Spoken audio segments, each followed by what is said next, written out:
Assalamualaikum warahmatullahi wabarakatuh. Bismillah, walhamdulillah, wassalatu wassalamu ala sayyidina Rasulillah Muhammad ibn Abdillah wa ala alihi wa sahbihi wa wala amma ba'du. Pada salat sekarang ini kita akan berbicara tentang 3 fasa pemikiran Imam Asy'ari,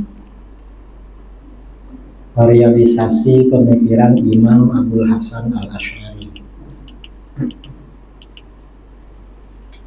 Fasa perjalanan pemikiran Imam Abul Hasan Al-Asy'ari ini menurut versi Ahlus Sunnah ya, menurut Ahlus Sunnah. Kalau menurut Ahlus Sunnah, Imam Al-Asy'ari itu hidup dalam 2 fasa. Artinya dua fasa lah, boleh paham. Yang pertama, ketika Imam Asy'ari masih Mu'tazilah sampai berusia atau berumur 40 tahun. Yang kedua, ketika Imam Asy'ari kembali ke Ahlus Sunnah wal Jamaah mengikuti Ibnu Kullab dan ahli hadis. Ini menurut Ahlus Sunnah. Lalu ada orang yang tak tahu tapi macam tahu padahal tak tahu. Siapa? Itu Wahabi, penyokong Abu Jahal. Nah, menurut versi Wahabi, Al-Asy'ari hidup dalam 3 fasa. Jangankan kita lah, wong Abu Jahal aja dipesongkan, apalagi Imam Asy'ari. Jadi kata Wahabi, fasa pertama ketika Al-Asy'ari Mu'tazilah, kedua ketika mengikuti Ibnu Kullab dan ahli kalam yang lain, ketiga kembali ke akidah salaf Mujassimah macam Wahabi. Jadi Imam Asy'ari dianggap ikut Wahabi pada akhir hayatnya. Dan itu tak ada cuma Wahabi ya. Wong Abu Jahal dibilang ikut Wahabi kok, sampai bertauhid kata Wahabi. Semuanya dipesongkan sama Wahabi. Nah, sekarang ini argumen ya, dalil argumen atau hujjah Ahlus Sunnah. Menurut Ahlus Sunnah, mengapa Imam Al-Asy'ari hidup dalam 2 fasa? Pertama, sejarawan, para ahli sejarah dan pengikut mazhab Al-Asy'ari sepakat, bermufakat bahwa Al-Asy'ari hidup dalam 2 fasa pemikiran, bukan 3 fasa. Kemudian seandainya Al-Asy'ari hidup dalam 3 fasa sebagai seorang ulama besar dan tokoh populer, masyhur ya, terkenal di mana-mana, tentu perkara ini akan menjadi perbincangan, menjadi pembicaraan kalangan ahli sejarah dan pengikut. Seandainya 3 fasa, pasti ramai dibicarakan ini, karena beliau orang populer, orang terkenal. Kemudian pula Ibnu Kullab, Al-Qalanisi, dan teolog lain, ahli kalam lain yang diklaim diikuti Al-Asy'ari, itu termasuk teolog, ahli kalam Ahlus Sunnah wal Jamaah, bukan Mu'tazilah. Oleh Wahabi kan dibilang Mu'tazilah kan, Ibnu Kullab dan lain-lain, padahal itu Ahlus Sunnah. Kemudian ini argumen Wahabi, dalil Wahabi. Apa kata Wahabi? Menurut Wahabi, Al-Asy'ari hidup dalam 3 fasa pemikiran dengan beberapa alasan. Pertama, kitab Al-Ibanah an Ushulid Diyanah adalah karya terakhir Al-Asy'ari. Jadi alasannya mereka buat-buat. Kedua, dalam kitab Al-Ibanah, Al-Asy'ari mengikuti akidah Mujassimah seperti Wahabi yang berpendapat bahwa Allah bertempat atau duduk di langit. Ini alasan kedua. Nah, hujjah Wahabi ini lemah. Argumen Wahabi atau hujjah Wahabi ini rapuh atau lemah. Mengapa lemah? Pertama, argumen Wahabi, hujjah Wahabi yang mengklaim, yang mengakui Al-Asy'ari hidup dalam 3 fasa dengan dalih, dengan alasan kitab Al-Ibanah sangat rapuh, sangat lemah. Mengapa lemah? kitab Al-Ibanah yang beredar sekarang, yang dijual di mana-mana ya, dari terbitan India, terbit di India, di Madinah, di Lubnan dan lainnya, ini tidak memiliki sanad yang muttasil, yang bersambung kepada Imam Al-Asy'ari. Tak ada sanadnya. Dan ini kata ulama salaf ya, qala Abdullah bin Al-Mubarak, al-isnadu minad din, laulal isnad laqala man syaa ma syaa. Rawahu Muslim. Abdullah bin Al-Mubarak berkata, sanad itu termasuk bagian dari agama. Seandainya tidak ada sanad, niscaya siapa sahaja boleh berbicara tanpa dalil. Tapi sanad ini kan termasuk bagian dari agama. Jadi apapun, apa sahaja itu perlu ada sanad. Kemudian lagi, ini hujjah Wahabi yang lemah lagi. Kitab Al-Ibanah yang beredar sekarang, yang ada di mana-mana, telah dicemari, dikotori oleh distorsi, oleh tahrif. Dipesongkan ya, tangan-tangan terampil yang tidak bertanggung jawab. Tah dirubah. Isi kitab Al-Ibanah terbitan India, Madinah dan Lubnan yang menjadi rujukan utama kaum Wahabi ini berbeza dengan Al-Ibanah terbitan Mesir oleh Doktor Fauqiyah Husain Mahmud, University Al-Azhar. Itu beza. Kemudian isi kitab Al-Ibanah yang versi Wahabi sendiri, yang diterbitkan oleh Wahabi sendiri, terbitan India, Madinah dan Lubnan, ini paradok, bertentangan dan kontradiktif, ya, saling bertentangan, yang menguatkan bahwa Al-Ibanah tersebut telah mengalami distorsi, dipesongkan dari kaum Mujassimah, oleh orang-orang Mujassimah. Ini kitab Al-Ibanah terbitan Wahabi ya, terbitan Madinah, terbitan University Madinah. Ini Al-Ibanah. Nah, di dalam kitab Al-Ibanah ini pada muka surat 116 ada bab al-babus sabi zikrul istiwa alal arsy. Bab 7 menyebutkan istiwa di atas arasy. In qala qailun ma taqulu fil istiwa, jika ada yang berkata bagaimana pendapat Anda tentang istiwa, qila lahu, maka katakan padanya, naqul, kami berkata, innallaha azza wa jalla yastawi ala arsyihi kama qala yaliku bihi min ghairi tulil istiqrar. Maka katakanlah padanya, kami berpendapat bahwa Allah beristiwa pada arasy dengan istiwa yang layak baginya tanpa berdiam lama, tanpa duduk lama. Berarti duduk di arasy tapi tak lama, sekejap saja, entah berapa menit, apa setengah menit, apa 2 menit, tak tahu. Ini muka surat 116. Nah, di kitab ini muka surat 126 ini beza lagi. Ya. Di muka surat 126 dikatakan kullu dzalika yadullu ala annahu laisa fi khalqihi wala khalquhu fihi wa annahu mustawin ala arsyihi bila kaifin wala istiqrar. Semua itu menunjukkan bahwa dia tidak berada di dalam makhluknya, ciptaannya, tidak pula makhluknya berada di dalam zatnya, dan bahwa dia beristiwa pada arasy dengan tanpa bagaimana caranya dan tanpa menetap, tanpa duduk. Tadi katanya diam tapi tak lama, duduk tapi tak lama. Ini tak diam. Padahal satu kitab. Dan kitab Al-Ibanah ini tipis. Orang itu ya, jangankan ulama besar, kita ini kan biasa-biasa. Tapi kalau tadi misalnya cakap A, sekarang cakap B, kan merasa, loh, kok tak sama cakap sekarang dengan yang tadi? Padahal kita bukan ulama besar. Lah macam mana dengan orang sebesar Imam Asy'ari? Dan ini urusan akidah pula, bukan urusan biasa-biasa. Nah, kan tak masuk akal ini.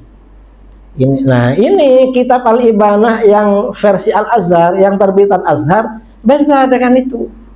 Ini Al-Ibanah an Usulid Diyanah ya, yang tahqiq, taklik, Doktor Fauqiyah Husain Mahmud. Di situ dikatakan wa annallaha ta'ala istawa alal arsy alal wajhi alladhi qalahu wa bil ma'na alladhi aradahu istiwaan munazzahan 'anil mumarasah wal istiqrar wat tamakkun wal hulul wal intiqal. Nah, sesungguhnya Allah Subhanahu wa taala beristiwa pada arasy sesuai maksud yang difirmankannya dan makna atau arti yang dikehendakinya, dengan istiwa yang disucikan dari bersentuhan, berdiam, bertempat, bersemayam, dan berpindah. Ini yang terbitan Azhar. Jadi yang terbitan Wahabi saja itu kacau, apalagi dibandingkan dengan terbitan Azhar. Lalu dijadikan dalil Imam Asy'ari hidup dalam 2 fasa. Ini Wahabi, ya. Kemudian ini ya, ini kitab Al-Ibanah ya. Nah, Al-Ibanah versi Al-Azhar. Nah, ini makna istawa versi ahli hadis Asy'ariyah. Ini sama dengan yang versi Al-Azhar. Ini kitab Ar-Risalah Al-Wafiyah karangan Imam Abu Amr Utsman bin Sa'id Ad-Dani. Nah, beliau di bagian bawah itu Ar-Rahmanu 'alal 'arsy istawa wastiwa'uhu jalla jalaluhu 'uluwuhu bighairi kaifiyah wala tahdid wala mujawarah wala mumassah. Istiwa Allah adalah kemahatinggiannya tanpa bagaimana caranya, tanpa dihadkan, tanpa dibatasi, tanpa berdampingan ya, bertetangga, dan tanpa bersentuhan. Ini seperti Al-Ibanah yang terbitan Mesir.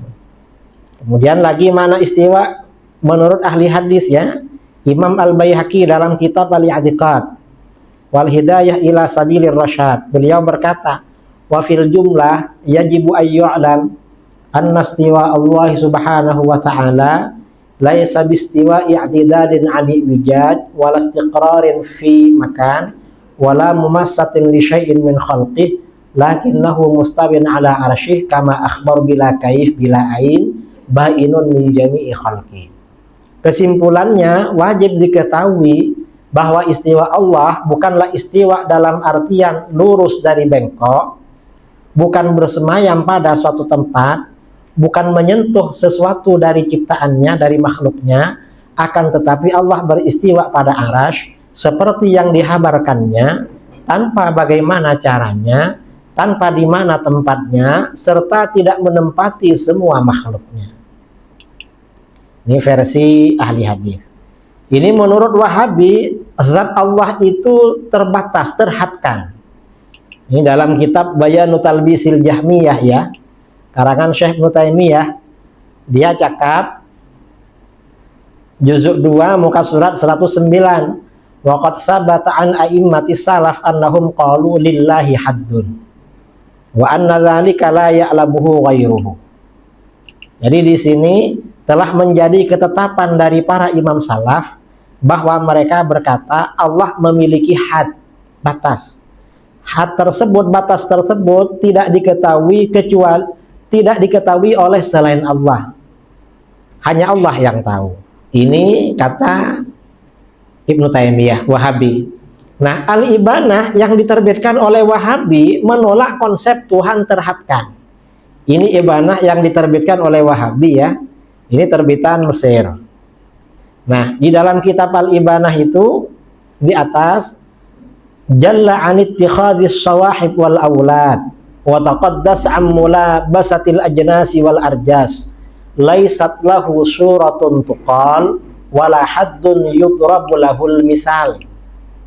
Dan tidak ada had bagi Allah yang dapat diucapkan dalam perumpamaan. Di kitab Al-Ibanah Allah tak ada had, tak ada batas. Katanya Imam Asy'ari ikut Mujassimah, ikut Wahabi. Lah Wahabi cakap ada had, Imam Asy'ari tak ada had. Ini artinya apa? Imam Asy'ari ini ya berbeza dengan Wahabi. Wahabi ini memang senang ya membawa-bawa para ulama besar seakan-akan akhir hayatnya ikut mereka. Dan ini bukan hanya Imam Asy'ari, Imam Syafi'i juga dibuat macam itu. Ini di mana-mana, di Indonesia, di Malaysia, mungkin juga di Thailand. Mereka cakap, Imam Syafi'i itu akidahnya kami. Kenapa fiqhnya ikut Imam Syafi'i?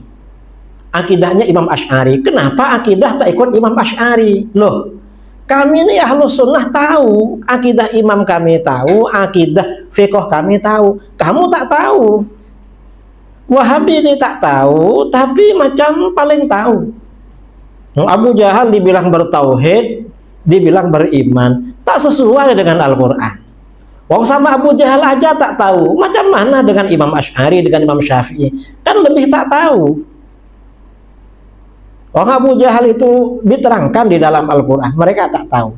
Ini contoh yang Imam Syafi'i ya, yang coba diselewengkan sama mereka.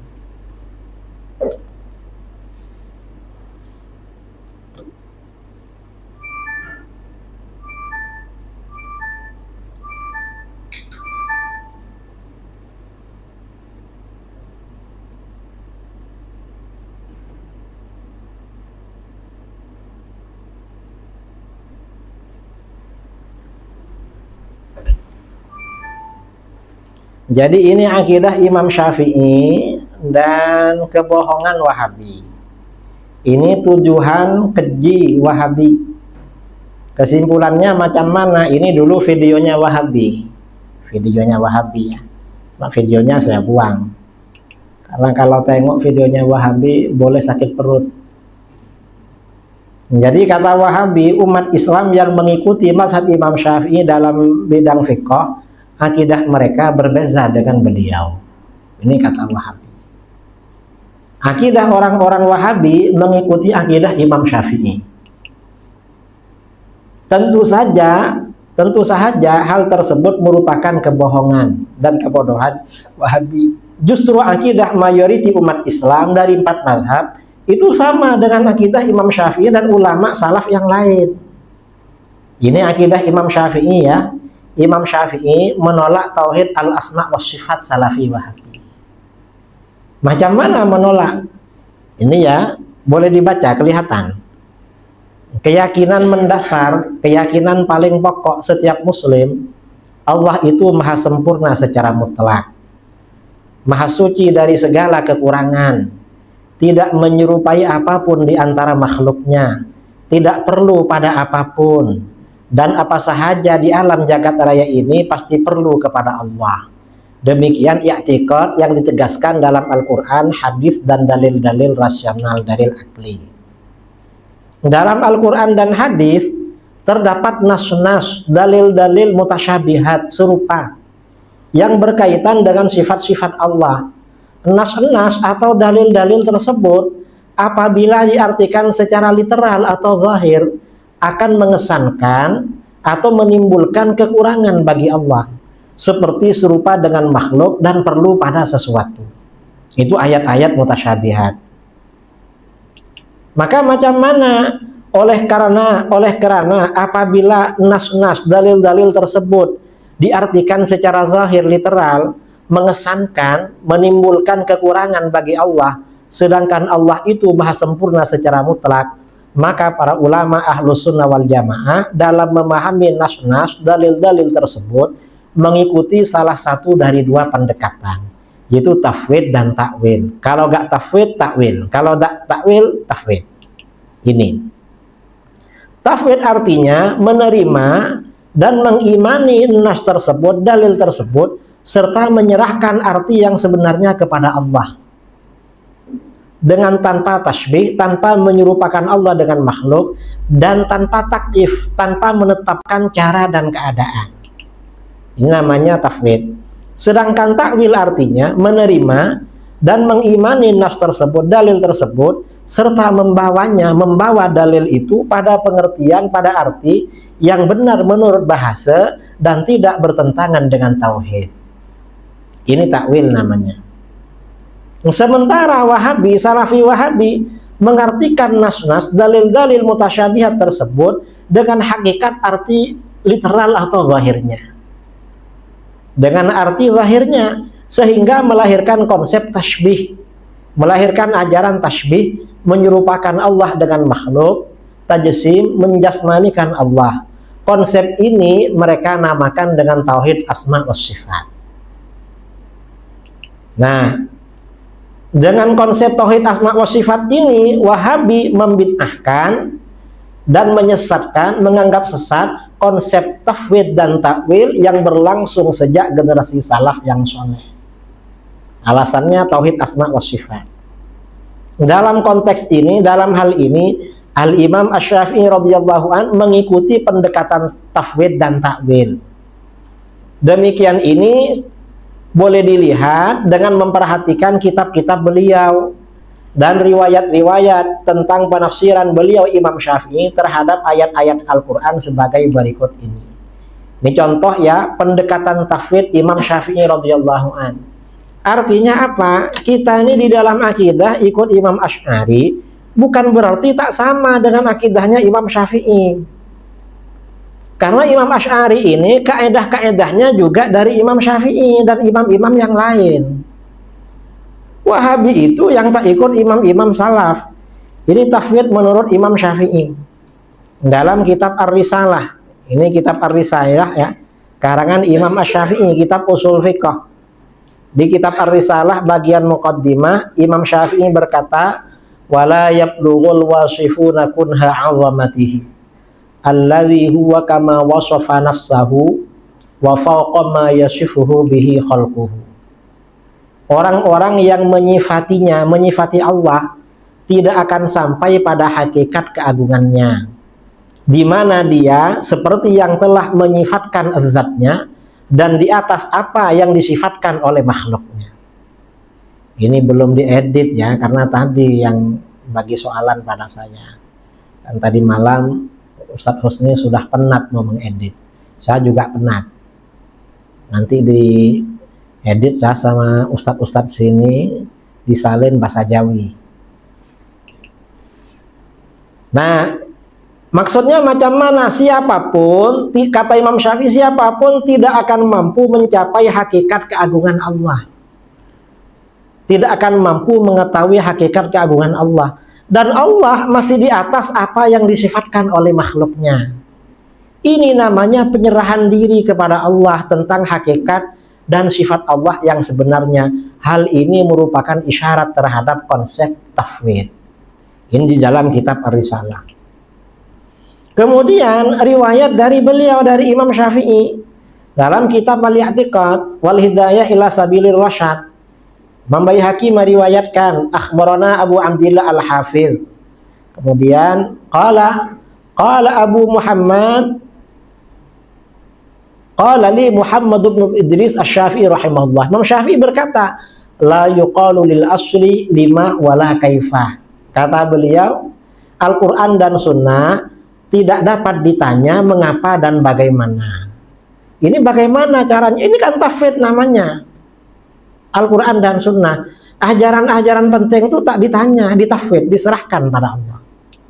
Ini contoh ya tafwid Imam Syafi'i. Kemudian di dalam kitab Al-Asma wa Sifat, Imam Syafi'i juga mengatakan ya, pendekatan tafwid adalah mazhab Asy-Syafi'i dan Ahmad bin Hanbal. Ini di dalam kitab Al-Asma wa Sifat. Kemudian manhaj takwil Imam Syafi'i. Imam Syafi'i dengan takwil macam mana? Dalam kitab Ar-Risalah, Imam Syafi'i ada isyarat pada takwil. Gimana kata beliau? Wa anna fitratahu ay yukhatiba bisyai'i minhu zahiran yu'rafu fi siyaqihi annahu yuradu bihi ghairu zahirihi. Ini dalam Ar-Risalah. Maksudnya macam mana? Karakter bahasa Arab, tabiat bahasa Arab membicarakan sesuatu secara zahir yang diketahui dari redaksinya, dari siyakul kalamnya, dari susunan kalamnya, bahwa yang dikehendaki atau yang dimaksudkan adalah arti lain yang tidak zahir. Boleh paham? Jadi memang bahasa Arab itu kadang secara zahir maknanya ini, tapi maknanya lain. Itu bahasa Arab itu namanya takwil.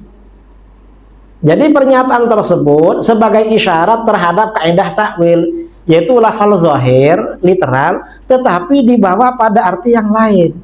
Wahabi kan tak mau takwil, tak mau tafwid. Imam Syafi'i dah buat kaidah masalah ini. Tidak mungkin Imam Syafi'i itu bukan aswaja, bukan ahlus sunnah. Karenanya riwayat-riwayat dari Imam Syafi'i dalam menafsirkan Al-Quran itu kalau tidak tafwid ya takwil. Ini contoh takwil Imam Syafi'i. Dalam kitab Ahkamul Quran lil Imam Asy-Syafi'i yang dihimpun oleh Imam Al-Baihaqi. Di sini ketika menafsirkan ayat walillahil masyriqu wal maghrib fa aynama tuwallu fathamma wajhullah. Hanya milik Allah arah timur dan barat. Kemanapun kamu menghadap maka di sanalah wajhullah. Wajah ini kan yang secara zahir kan muka kan, mukanya orang. Ternyata di sini wajhullah, wajah Allah. Masa wajah Allah ada di barat, ada di timur, ada di utara, di selatan? Memangnya bulat seperti bola? Ternyata ditakwil oleh Imam Syafi'i, yakni wallahu a'lam fasammal wajahu alladzi wajjahakumullahu ilaihi. Maksudnya macam mana? Jadi kata beliau, takwil Imam Syafi'i wajhullah adalah arah di mana Allah menghadapkan kalian ke sana. Itu arah maksudnya, bukan wajah dalam arti anggota badan di kepala, bukan. Ini contoh lagi ya, Imam Syafi'i melakukan takwil. Kullu syai'in hayyinun 'ala Allah. Di dalam Al-Qur'an ada ayat wa huwal ladzi yabda'ul khalqa tsumma yu'iduhu wa huwa ahwanu 'alaihi. Dialah Allah yang memulai penciptaan makhluk, kemudian akan mengembalikan lagi besok di akhirat. Dan itu lebih mudah bagi Allah. Menciptakan lagi lebih mudah daripada memulai penciptaan. Ini oleh Imam Syafi'i ditakwil. Qala, kata Imam Syafi'i, maknahu huwa ahwanu alaihi fil ibratu indakum. Mengembalikan lagi itu lebih mudah kalau diukur dengan kamu. Kita ini daripada membuat lebih awal, kan lebih gampang buat lagi karena dah latihan. Maksudnya kalau bagi kamu mengembalikan lagi lebih mudah. Mengapa kamu orang musyrik tak percaya orang mati hidup lagi? Kan Allah yang memulai penciptaan. Wong kamu kalau memulai sesuatu buat lagi lebih mudah. Mengapa Allah tak boleh, tak dapat, tak mampu? Kan tak masuk akal. Jadi itu, makanya tajuk di dalam penafsiran ini kata Imam Syafi'i, kullu syai'in hayyinun 'ala Allah. Apa saja itu mudah bagi Allah. Artinya tak ada yang lebih mudah. Karena kalau ada yang lebih mudah, yang satunya berarti macam agak sulit bagi Allah. Dan itu mustahil. Ini takwil namanya dari Imam Syafi'i. Artinya apa? Imam Syafi'i ini takwil, saudara. Bukan tak takwil. Ini dalam kitab Al-Asma wa Sifat. Ini takwil. Banyak ya takwil-takwil ini. Karena ini di Indonesia itu perlu banyak memang macam ini. Karena Wahabinya ramai. Karena mereka sekali jumpa saya kadang 50 orang dulu. Tapi alhamdulillah mereka dah banyak bertaubat. Kalau jumpa dah cium tangan, malah dah baca maulid, dah baca burdah sekarang. Dah cerita saya ziarah kubur sana, kiai dah ziarah kubur sekarang. Cuma yang tak mau taubat itu Wahabi Malaysia dan Thailand. Agak susah dikit Wahabi Semenanjung ini. Di Indonesia ya alhamdulillah. Ini takwil semua ini ya, di kitab di mana-mana nanti di olah. Ini konsekuensi tafwid ya. Konsekuensi akibat tafwid dan takwil terhadap tajsim dan tasybih. Kalau sudah ada tafwid dan takwil, lalu tajsim dan tasybih macam mana? Ini Imam Syafi'i di dalam Ad-Durrul Mansur ya, fit tafsir bil ma'thur. Imam Suyuti. Wa minha tafsiru Muqatil bin Sulaiman. Di antara tafsir ulama salaf adalah tafsirnya Muqatil bin Sulaiman. Wa qad nasabuhu ilal kadzib. Para ulama menisbatkan Muqatil bin Sulaiman ini pada berdusta. Dia suka berdusta. Wa qala Asy-Syafi'i berkata, Muqatil qatalahullah. Muqatil, semoga Allah membunuhnya, semoga Allah mengazabnya. Didoakan buruk oleh Imam Syafi'i, Imam Muqatil. Mengapa? Wa inna ma qala Syafi'i fihi dzalik li'annahu ishtahara anhu al-qaulu bit-tajsim. Imam Syafi'i berkata begitu, berkata demikian karena Muqatil ini terkenal populer berpaham tajsim. Makanya didoakan buruk. Makanya Wahabi qatalahullah. Semoga diperangi oleh Allah karena tajsim. Jadi Imam Syafi'i ini tak suka sama Mujassimah, tak senang sama Mujassimah. Dalam kitab Kifayatun Nabih fi Syarhit Tanbih ya. Ini juzuk berapa? Juzuk 4 ya. Muka surat 24, barangkali ada yang punya di Thailand ini. Dalam kitab Kifayatun Nabih ini diterangkan ya. Wa kadza may ya'taqidu annallaha jalisun 'alal 'arsy. Wala tajuzu sholatu khalqa kafirin. Tak sah sholat bermakmum pada orang kafir. Li'annahu la sholata lahu. Karena orang kafir tak ada sholatnya. Sholatnya tak sah. Fakaifa yuqtada bihi, macam mana boleh bermakmum pada orang kafir? Wa hadza yunazzimu man kufruhu mujma'un alaih. Dan ini juga ya cocok pada orang yang kufurnya menjadi ijma' di kalangan ulama. Wa man kaffarnahu min ahlil kiblah, termasuk ahlil kiblah, aliran sesat yang kita anggap kafir, tak sah menjadi imam. Kita bermakmum di belakangnya tak sah. Kal qailin bi khalqil Qur'an, seperti orang aliran sesat yang berpendapat Al-Qur'an itu makhluk. Wa bi annahu la ya'lamul ma'dumat qabla wujudiha, dan orang yang berpendapat bahwa Allah tidak mengetahui perkara-perkara yang tidak ada sebelum diwujudkan, itu kafir. Wa man la yu'minu bil qadari, dan orang yang tak percaya takdir tak sah menjadi imam.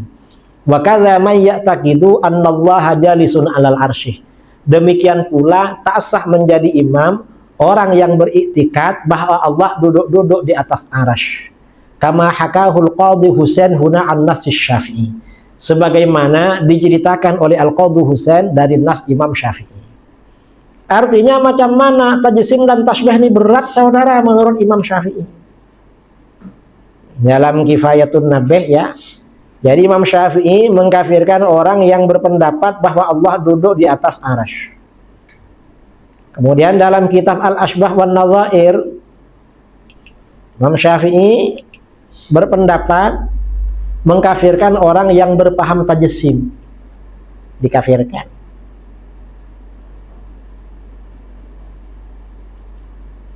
Kemudian akidah Imam Syafi'i menolak tauhid rububiyah Wahabi, tak mau sama tauhid rububiyah.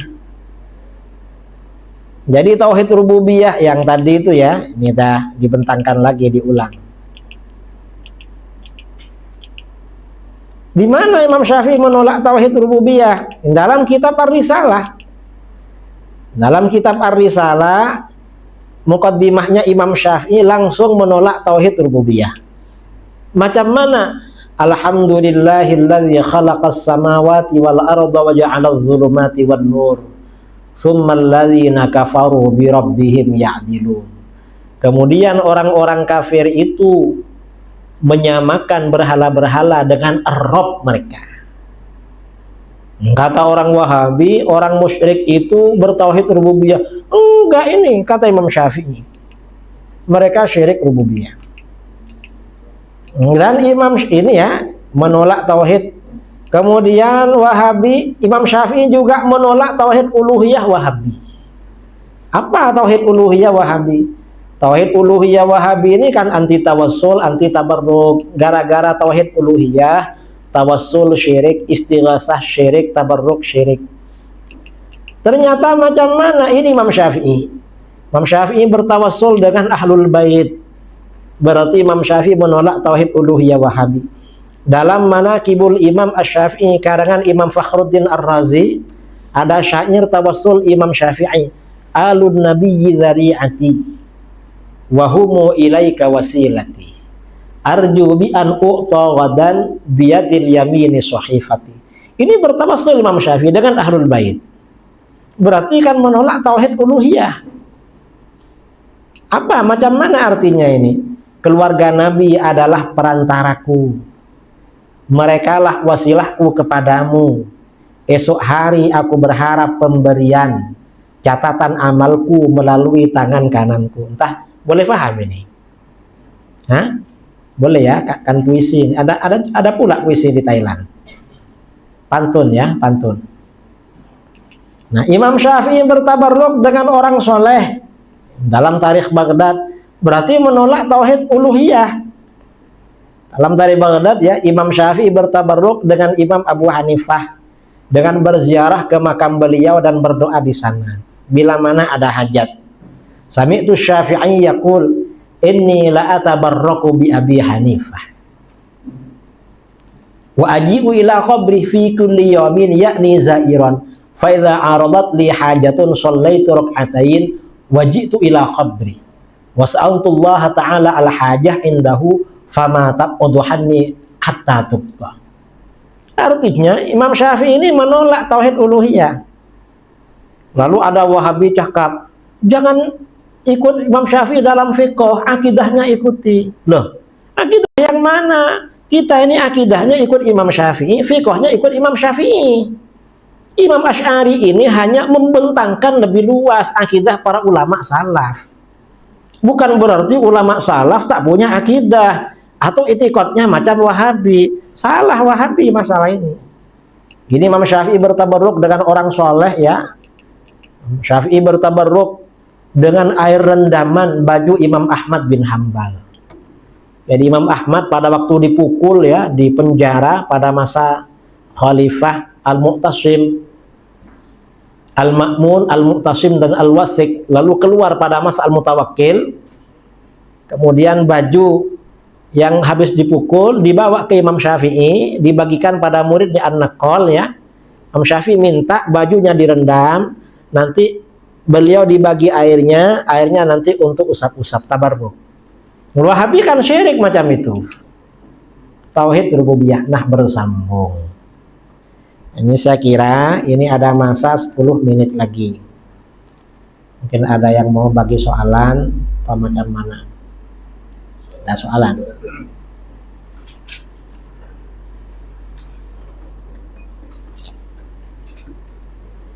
Dibaca.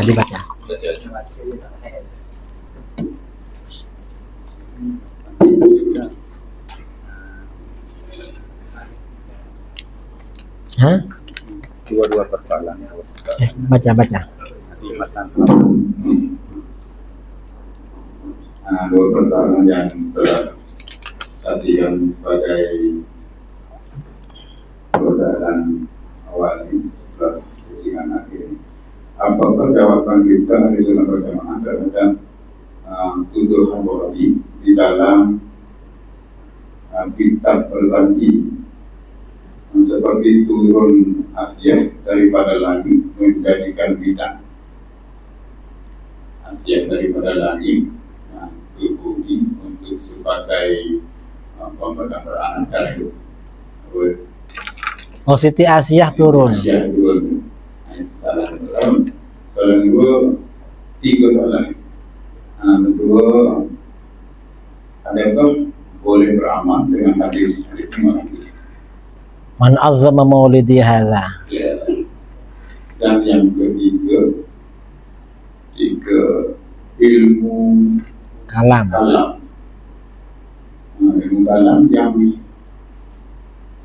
mana tuh yang Wahabi menampilkan? Tidak.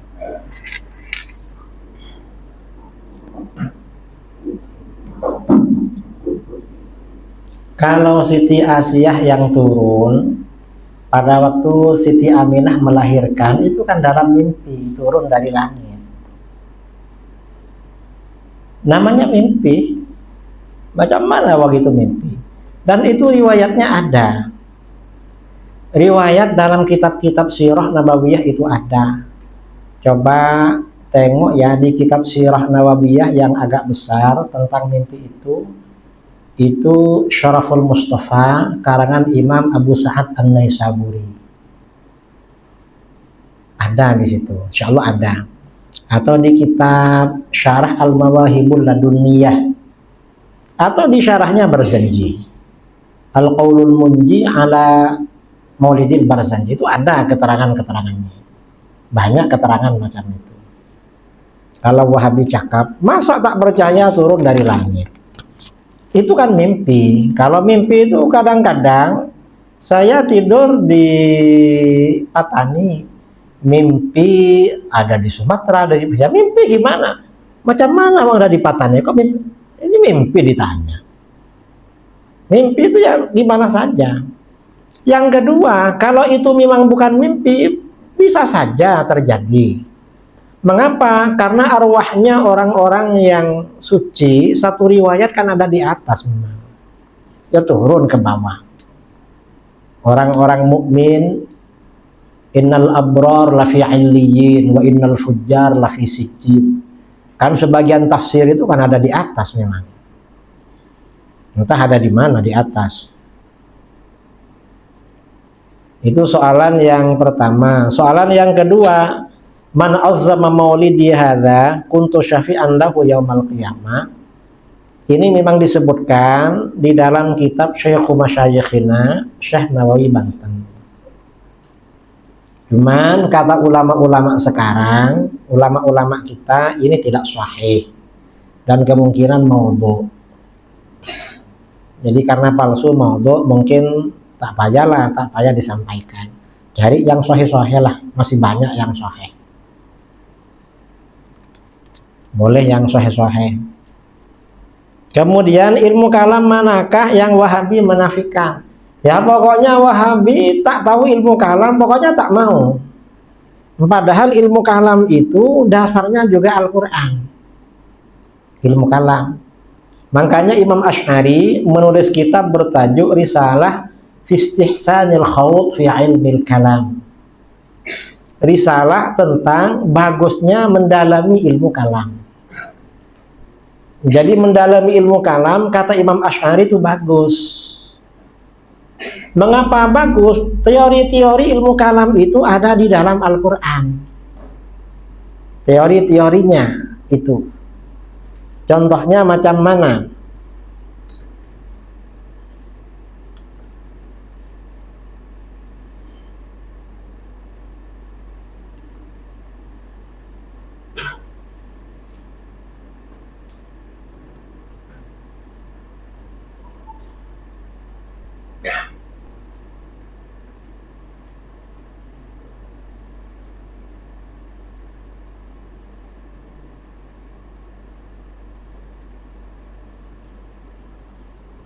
Ini tentang metodologi rasional, manhaj akli, kan ilmu kalam.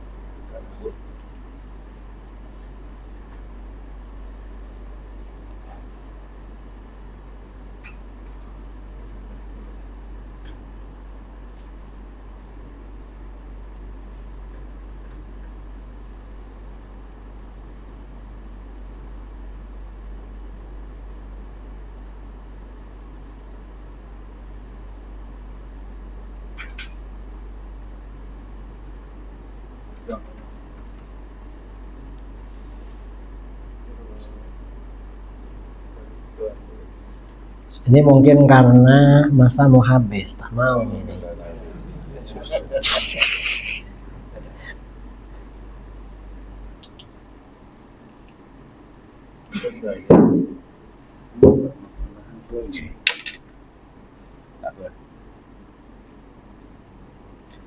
Tak ada, tak disentuh-sentuh.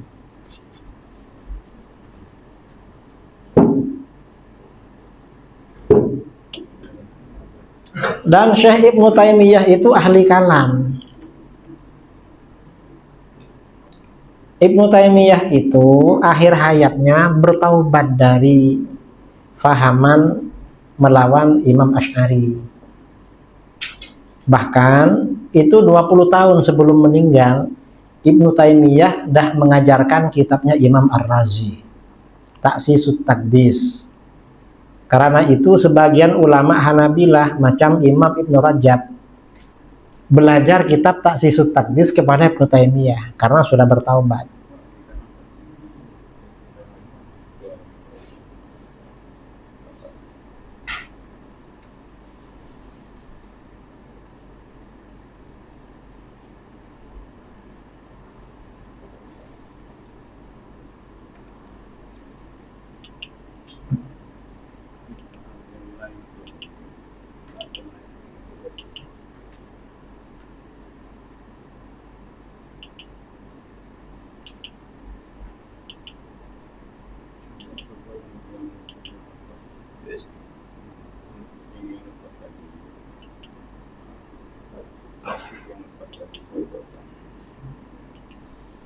Mungkin lama gak dipakai ini karena lama panas mungkin ada yang bagi soalan lagi, soalan terakhir.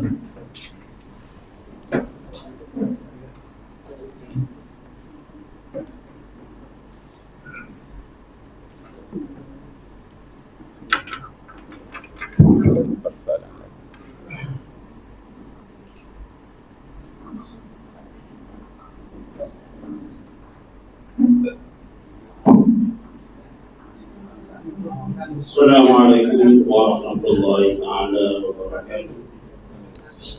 Saya ada dua soalan pula. Soalan yang pertama,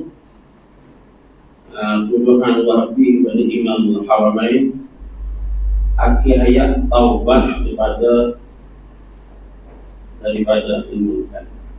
Adakah itu maknanya Nabi ilmu kalam terhadap pada salaf. Tuduhan ini ada tidak? Yang kedua, siapa yang mengatakan as-salafu aslam, al-khalafu a'lamu wa ahkam? Siapa yang mengatakan ini?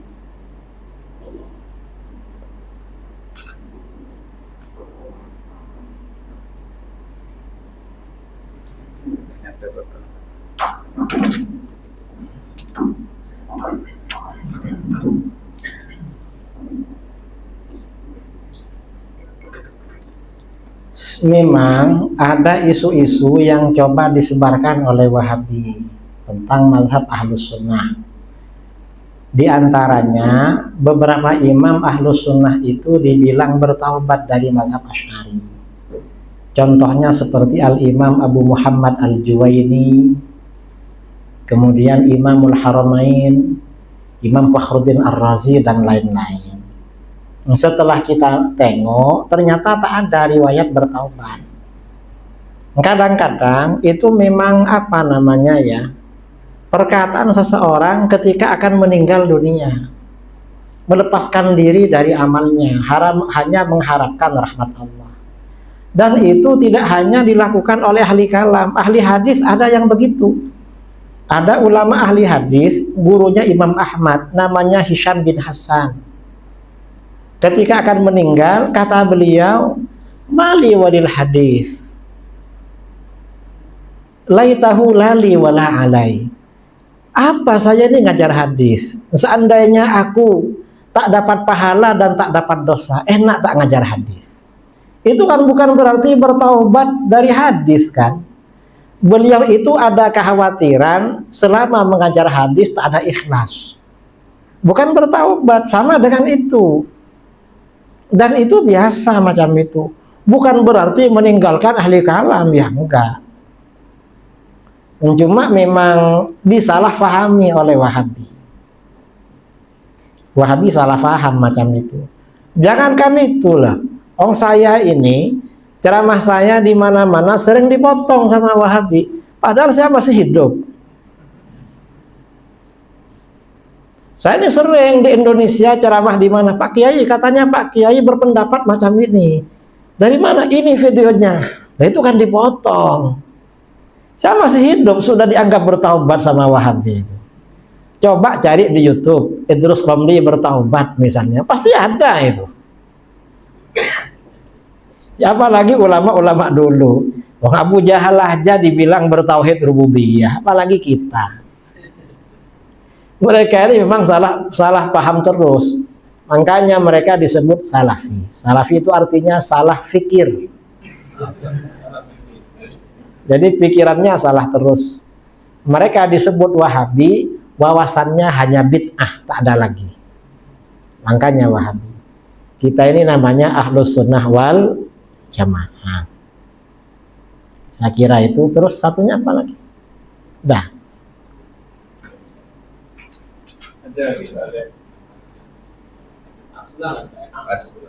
Oh, itu perkataan ulama ya. Jadi mayoriti ulama salaf ini kan tafwid. Tafwid itu aslam, lebih selamat. Mengapa? Karena tak menentukan makna dalil itu apa, hanya Allah yang tahu. Itu lebih selamat. Sementara ulama khalaf a'lam wa ahkam. Maksudnya a'lam wa ahkam itu artinya lebih mengetahui terhadap kondisi dan lebih kokoh.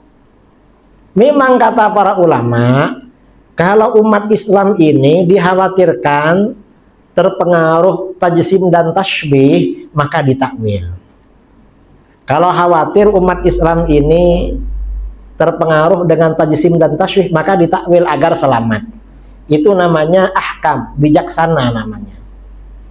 Tapi kalau umat Islam ini tak dikhawatirkan terpengaruh tajsim dan tasbih, karena ahli dhalalah tak ada, maka tafwid saja kalau macam itu. Sekarang ini ahli dhalalah ramai di mana-mana, maka takwil zaman sekarang ini. Dan takwil ini tidak hanya dilakukan oleh ulama khalaf, ulama salaf pun juga melakukan takwil. Contoh ya, ayat-ayat Al-Quran yang perlu ditakwil. Fadhkuruni adzkurkum. Ingatlah kamu kepadaku, maka aku akan ingat kepadamu. Ini seluruh ulama salaf takwil, karena kalau tak takwil bahaya. Kalau tak takwil macam mana? Berarti kalau aku ingat pada Allah, Allah ingat padaku. Berarti kalau aku lupa, Allah lupa padaku. Masa Allah maha lupa? Makanya ditakwil oleh ulama. Uzkuruni bit-ta'ah, azkurukum bis-sawab. Ingatlah kamu kepadaku dengan taat, aku akan ingat kepadamu dengan arti memberi pahala. Itu takwil. Contoh lagi ya, Allahu nurus samawati wal ardi. Allah itu cahaya langit-langit dan bumi. Ini ditakwil oleh para ulama. Ulama salaf yang mentakwil. Kalau tak ditakwil macam mana? Cahaya langit dan bumi dari matahari. Kalau di dalam majelis, dalam dewan, cahaya dari apa ini? Dari lampu kan? Dari listrik. Masa ini Allah kan? Bukan. Makanya ditakwil. Allahu nurus samawat ay munawwirus samawat. Allah yang menciptakan cahaya pada langit-langit dan bumi. Ada yang mentakwil Allahu hadi ahlis samawat. Allah yang memberikan petunjuk pada penduduk langit dan bumi. Ditakwil. Banyak ayat-ayat mutasyabih. Semua ayat-ayat mutasyabih itu ditakwil oleh para ulama. Dan itu sejak masa salaf. Hampir tak ada yang tak ditakwil. Ini coba masa dah sedikit nih. Soalan lagi. Soalannya, akidah imam ialah akidah Rasulullah Sallallahu Alaihi Wasallam. Bolehkah kita mengatakan akidah Rasulullah Sallallahu Alaihi Wasallam ialah akidah Asy'ari? Bolehkah mengatakan akidah Rasulullah akidah Asy'ari? Itu kurang betul. Yang betul akidah Imam Asy'ari mengikuti akidah Rasulullah Sallallahu Alaihi Wasallam. Artinya akidah Ahlus Sunnah wal Jamaah mengikuti Al-Quran dan hadis. Jadi begitu. Jangan akidah Al-Quran hadis mengikuti Asy'ari, tak betul itu. Jadi akidah Asy'ariyah, akidah Ahlus Sunnah mengikuti Al-Quran dan hadis. Jadi macam itu yang betul. Saya kira itu ya, ini karena masa dah pukul 3 lebih dan soalan macam tak ada lagi. Dari saya kurang lebihnya mohon maaf yang sebesar-besarnya. Insyaallah nanti entah berapa lama lagi kita jumpa lagi. Kalau pas saya sering ada jemputan biasanya ke Pahang, ke Selangor, ke Perak, mungkin bulan November saya ke Perak. Kan Perak dekat sini ya. Nanti kalau pakai ke Perak mungkin biar kawan-kawan di Perak buat program dengan Mbak Bali di sini. Insyaallah. Insyaallah, tak janji. Mudah-mudahan kita panjang umur semuanya dan Wahabi cepat mati tak apa. Billahi taufiq wal hidayah. Assalamualaikum warahmatullahi wabarakatuh.